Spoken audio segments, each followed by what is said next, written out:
नेपालको राजनीतिमा पहिलो पटक नयाँ बहस सुरु भएको छ।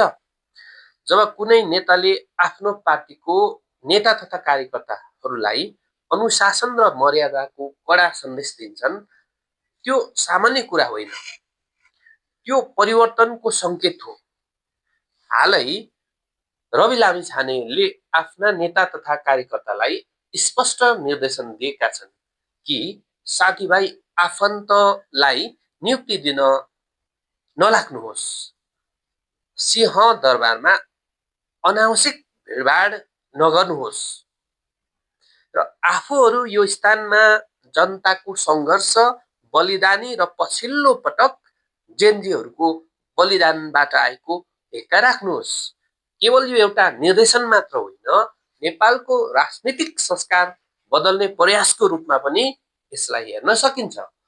वर्षौंदेखि नेपालको राजनीतिमा आफन्तवाद, पहुँचको आधारमा नियुक्ति र शक्ति केन्द्रमा भिड लाएर निर्णय प्रभावित गर्ने प्रवृत्तिको गहिरोसँग जडा गाडेर बसेको चुनौती पनि हो। यस्ता अभ्यासहरूले सुशासनको बाटोमा ठूलो बाधा खडा गरेका थिए।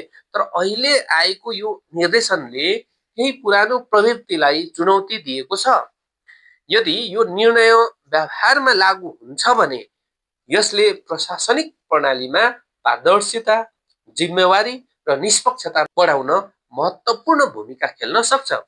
तर यहाँ मुख्य प्रश्न उठ्छ, के यो निर्देशन व्यवहारमा पनि देखिनेछ त? र यो के जनताले अपेक्षा गरेको वास्तविक परिवर्तन अब महसुस गर्न पाउनेछन्?